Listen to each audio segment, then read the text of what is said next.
복분자 막걸리입니다. 숫자는 60인데 마음 씀씀이는 초등학생만도 못한 속 좁은 밴댕이 소갈딱지는 아닌 가슴으로 노래하는 밭초의 뜻을 아오. 안녕하셨습니까. 술 한잔 인생 한자락입니다. 오늘도 여러분들의 인생을 응원합니다.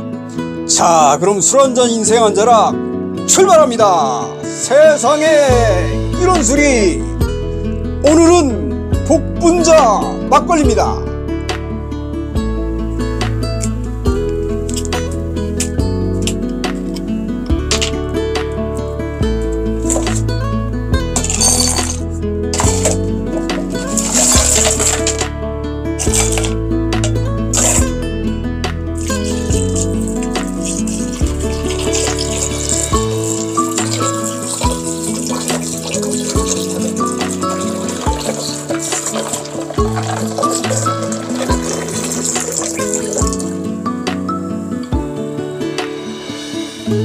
오늘 이야기 안주는요, 술 한잔 인생 한자락에서만 들을 수 있는 주옥같은 인생 이야기 베스트 모음 2탄입니다.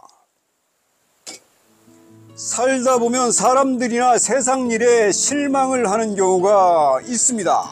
그때마다 내 마음에 상처도 많이 받습니다. 기대가 크면 실망도 크다라는 속담, 참 정확한 분석입니다. 가끔 사람들이나 세상이 나에게 실망감을 안겨준다면요, 혹시 내가 그 대상에 지나친 기대를 하고 있지는 않았는지 돌아볼 필요도 있습니다. 사람 탓, 세상 탓, 외부에서의 문제점을 찾는 것보다 내 안의 기대 수준을 조금 낮춰보는 연습도 큰 실망에 대비하는 방법일 듯 합니다. 일을 안 하고 놀고 먹고 살 수 있는 세상이 온다면 얼마나 좋을까요? 아마 천국이 있다면 이런 곳이 아닐까 하고 생각하는 대부분의 사람들이 꿈꾸는 이상향일 것입니다. 하지만 건강 측면에서 본다면 규칙적이면서 적당한 일을 갖는 것이 할 일 없이 허송세월을 보내는 것보다 몸의 활력이나 정신 건강에도 더 좋다고 합니다. 문제는 지나치게 많은 일을 하는 것인데요, 이 역시 건강에 빨간불이 들어올 확률은 매우 높습니다. 돈과 건강을 맞바꾸는 고강도의 일은 애초 안 하는 이만도 못한 결과를 초래할 수 있습니다. 모쪼록 일과 건강의 수위를 잘 조절하셔서 삶의 밸런스가 일쪽으로 너무 치우치지 않는 인생을 지향하며 사셨으면 좋겠습니다. 인생에는 무언가의 이전과 이후가 나뉘는 듯한 시점, 즉 터닝 포인트가 있습니다. 운전면허를 처음 따고 운전을 시작합니다. 그렇다면 언제까지가 초보일까요? 간단히 자가진단을 하는 방법이 있는데요, 만약 운전을 하는 내내 차가 내 몸을 싣고 가는 느낌, 즉 차가 나를 태우고 다니는 느낌이 든다면 초보입니다. 그러다 어느 시점이 지나면 차가 나를 따라오는 느낌, 즉 차와 내 몸이 하나가 된 듯한 느낌이 올 때가 있습니다. 그때가 바로 뒷유리창에 초보 운전 딱지를 떼도 되는 터닝 포인트입니다. 인생에서도 크나큰 분기점이 하나 있는데요, 바로 늙음과 젊음이 나뉘는 기점입니다. 야근을 하거나 과로를 할 일이 있어 정신적으로 지쳐 있어도 몸이 정신을 끌고 다닌다면 젊음의 영역에서 사는 겁니다. 정신은 초롱초롱한데 몸이 말을 듣질 않아 그 몸을 정신력으로 이끌고 다니는 느낌이 오기 시작하면 그때부터는 늙음의 영역에 진입했다고 보면 됩니다. 세상에서 가장 미련한 짓은 건강을 팔아 돈이나 명예를 사는 일입니다.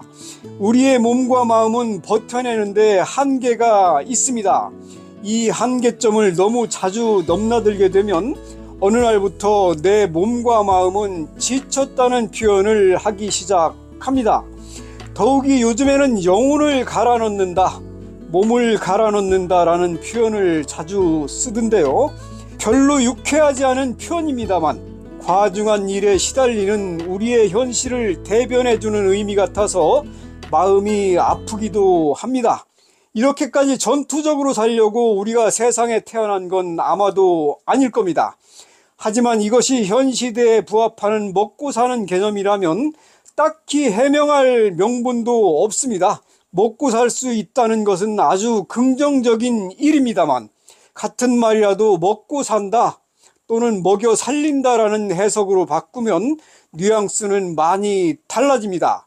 과로냐 먹고 사는 일이냐 둘 중 하나를 선택하라면 대답하기가 쉽지 않은 이유이기도 합니다. 모두가 여유로워 보이고 작디 작은 사치라도 부릴 수 있는 것은 그나마 아둥바둥 산 결과물이긴 합니다. 일터에서의 스트레스를 견딘 결과이고요. 부족한 잠을 극복한 결과이고요. 막히는 출근 전쟁에 콩나물시루 같은 대중교통에 손잡이를 잡고 버티고 서 있던 결과물입니다. 치열하게 살면 당연히 얻는 것이 분명 많습니다. 반면 반드시 체크하고 넘어가야 할 것이 있는데요. 과연 잃는 것은 없을까 하는 것들을 늘 살피는 것도 현명한 삶의 태도입니다. 가정의 화목을 일정 부분 잃는다든지 사람의 배신이나 실망 등으로 좌절을 맛봐야 한다든지 비인간적인 꼴들을 보며 모멸감을 느껴야 한다든지 이러한 것들은 모두 내가 잃는 것들입니다. 그나마 다행스럽게도 이러한 것들은 훌훌 털고 다시 회복할 수 있는 여지가 있습니다. 물론 소중한 무엇을 하나 얻기 위해서는 반드시 내 소중한 무엇 하나는 기꺼이 버려야 하는 것은 맞는 이치입니다만 그 버리는 것 중에 건강이라는 것이 섞여 들어가면 절대 안 될 일입니다. 건강과 돈을 맞바꾸는 순간 돈은 한낱 종잇조가리로 변하는 순간임을 명심하시기 바랍니다. 인생은 덧셈도 뺄셈도 아닌 곱셈이라고 하죠. 곱셈은 0을 곱하면 모두 0이 되잖아요. 나에게 아무리 큰 숫자의 기회가 와도 내가 아무런 준비가 되어 있지 않은 0인 상태가 되면 그 기회는 결국 제로, 즉 꽝이 된다는 뜻이겠죠. 오래전 대중가요 중에 타타타라는 노래가 있습니다. 그 노래의 가사 중에 인생은 한 치 앞도 모른다 라는 부정형이 써져 있습니다. 하지만 앞일을 모두 다 안다면 삶이 재미없지 라는 긍정형의 말도 써져 있습니다. 이 말이 맞는 것 같습니다. 앞일을 모두 다 안다면 재미가 없을 것 같긴 합니다. 만약에 산신령님이 여러분들에게 앞일을 내다보는 능력을 모두 줬다고 치자면요, 로또 1등 번호를 다 알 것입니다. 그렇게 되면 어떤 상황이 벌어질까요? 우리나라 5천만 인구가 모두 같은 번호를 써서 사겠죠. 1등이 무려 5천만 명이나 되는 상황입니다. 재미없을 것 같지 않습니까? 또 하나는요, 여러분들의 죽는 날짜를 몇 년, 몇 월, 며칠, 몇 시까지 알게 될 것입니다. 심지어 부모님이나 자식, 연인이나 배우자, 그리고 친구의 죽는 날까지도 알게 될 것입니다. 그렇게 되면 어디 불안해서 현재에 집중이나 되겠습니까? 앞일을 좀 더 알고 싶어 하는 게 인간의 본성인 건 맞습니다. 하지만 지나치게 너무 많이 알아도 큰 불행으로 다가오는 건 불보듯 뻔한 일 같습니다. 아인슈타인이 남긴 말 중에 굉장히 유명한 말이 하나 있습니다.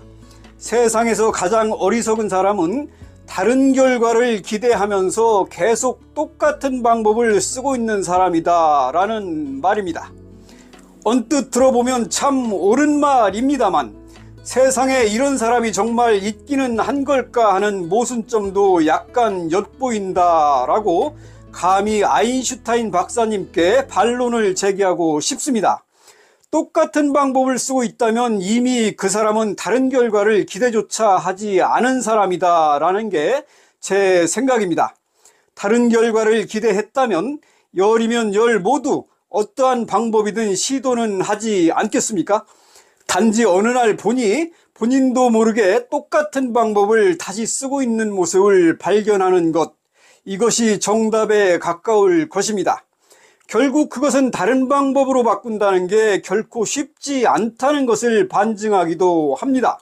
만약 담배 끊는 계획을 세우셨다면요, 원래의 내 방법으로 되돌아가려는 내 내면의 관성이나 습성을 철저히 통제하는 것, 그것이 바로 계획을 성공으로 이끄느냐 아니면 실패로 끝나느냐의 승부처가 될 것입니다. 인간과 비인간, 즉 사람과 동물을 구분짓는 결정적 기준은 바로 언어입니다. 최근에는 침팬지나 돌고래 등 또 다른 여러 동물들도 그들만의 언어 방식으로 소통을 한다고 밝혀진 바 있습니다. 그렇다면 인간만이 고유하게 가질 수 있는 언어에 대한 본질은 무엇일까요? 그것은 단연코 대화입니다. 언어, 즉 말과 대화는 비슷한 듯 많이 다릅니다. 언어와는 달리 대화라는 속에는 보이지 않는 서로의 감정들까지도 함께 묻어있기 때문입니다. 흥미로운 건 그 감정들 중에 단연코 최고의 감정은 말투라고 합니다. 대화 중에 똑같은 언어로 말을 했음에도 불구하고 말투가 바뀌면 그 언어가 상대방에게는 전혀 다른 뉘앙스로 들립니다. 그러니 오늘부터 예쁜 말투만 골라서 쓰자 라는 진부한 말을 하려는 건 아니고요. 화풀이 목적으로 일부러 내뱉는 언성 높은 말투, 그리고 조롱이나 비아냥이 섞여 상대방의 감정을 그야말로 심하게 훼손시키는 듯한 말투는 각별히 조심하고 삼가해 보는 건 어떨까 하는 것입니다. 그렇게만 한다면요, 그 나머지 말투들은 모두 자연스럽고 매끄러운 대화의 말투로 잘 쓰여질 것입니다. 긴 병에 효자 없다고 하죠. 몸이 아주 안 좋아진 부모님을 케어해주는 상황에 맞닥뜨리면 많은 효자들이 본의 아니게 불효자로 전락하게 됩니다. 긴 병은 과연 몇 년을 말할까요?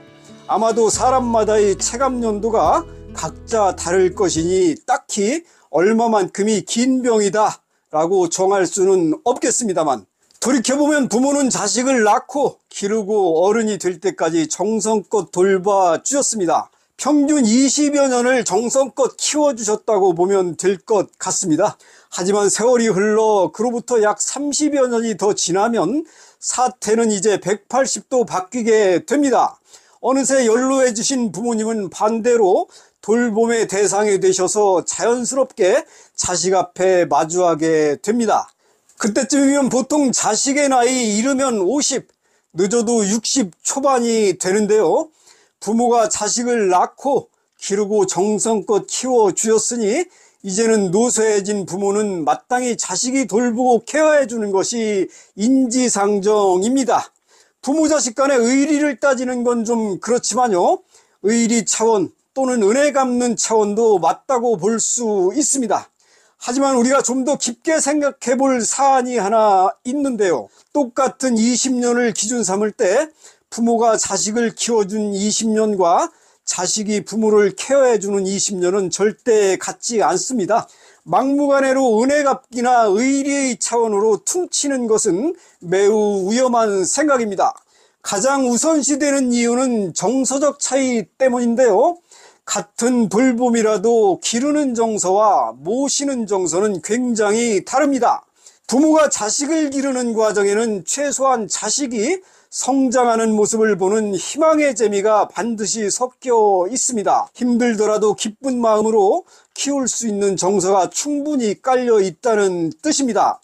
이에 비해 자식이 부모를 케어하는 과정에는 퇴화되고 망가져가는 모습을 주로 볼 수밖에 없습니다. 여기에는 보람은 있을지언정 기쁨이나 희망의 정서는 모두 빠질 수밖에 없습니다. 자식을 키우는 희망의 정서, 부모를 케어하는 좌절의 정서, 이처럼 상반된 정서가 깔려 있음이 명확히 나타납니다. 키워주셨으니 나도 돌봐드려야지 하는 자식의 생각, 또는 내가 너를 어떻게 키웠는데 하는 부모의 생각, 이러한 의리 개념이나 두리뭉실한 은혜 갚기 개념은 금물입니다. 자칫 이 개념들이 깨지는 날이면 그날이 바로 긴 병에 효자 없더라 라는 낙인이 찍히는 날이 될 수도 있습니다. 이 조건 저 조건 다 빼고요. 그냥 내 가족이니까 또는 나 아니면 누가 돌보겠는가 하는 이타적 개념, 측은지심의 개념으로 그냥 돌봐 드리세요. 그러한 마음으로 부모님을 대할 때만이 몸을 잘 못 가누시는 부모님을 바라보는 시선이 측은한 모습으로 보이게 될 것입니다. 부모 입장에서도요, 다짜고짜 키워줬으니 좀 효도 좀 받아보자 식의 계산 개념은 자제해 주시고요. 힘들게 케어해주는 자식들에게는 내가 빨리 죽어야지 와 같은 불투명한 말씀보다는 사실적이고 고마움이 묻어나는 격려의 대화를 서로 해주는 것이 아름다운 부모 자식 간의 그림이 될 것입니다. 나이는 숫자에 불과하다. 정확한 해석입니다. 나이는 숫자일 뿐입니다. 이 말은 굳이 예로부터 전해 내려오는 속담이나 격언으로 분류하기에는 좀 부족한 면이 있지만요. 현대사회에서 새롭게 파생된 신조어라고 표현하는 것이 더 적절할 것 같습니다. 100세 시대라는 말에 걸맞게 사람들의 신체적 나이는 눈에 띄게 많이 젊어졌습니다. 몸 관리를 잘한 5, 60대들의 뒷모습을 본다든지 또는 조금 멀리 떨어져 보게 되면 40대로 보이는 것은 이미 흔한 거리의 풍경이 됐습니다.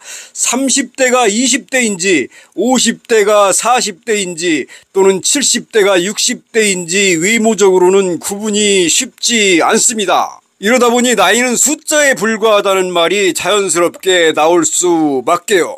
어쨌거나 참으로 긍정적인 현상입니다. 본인의 실제 나이보다 10년 또는 최소한 5, 6년 젊게 봐주는데 싫을 이유는 단 하나도 없습니다. 하지만 조금 아쉬운 것이 하나 있다면요. 외모의 퀄리티에만 집중적으로 초점을 맞추다 보니 자칫 정신세계의 영역을 소홀히 여기게 되지는 않을까 염려가 되기도 합니다.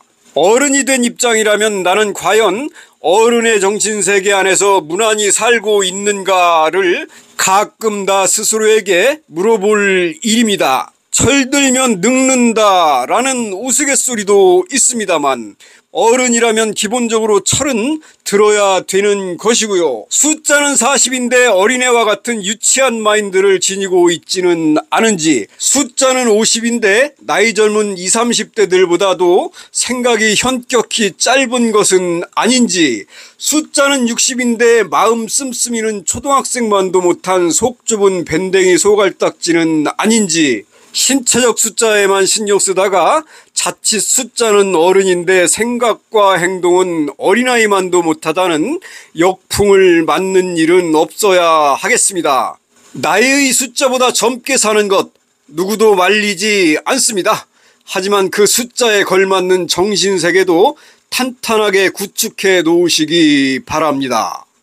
자, 그럼 오늘의 술 복분자 막걸리 제가 한 잔 마셔보겠습니다.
불꽃처럼 살아야 해. 오늘도 어제처럼 첫들판에 풀잎처럼 우리 쓰러지지 말아야 해.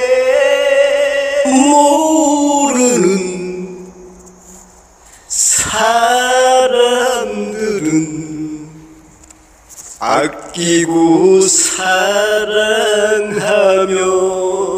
행여나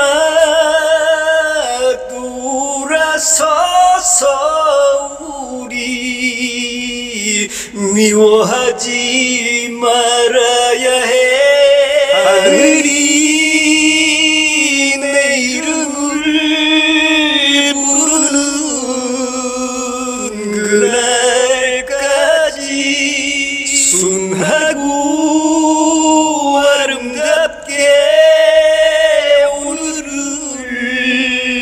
살아야 해. 정열과 욕망 속에 지쳐버린 나그네야. 하늘을 마시는 밭초에 꿈을 아오 가슴으로 노래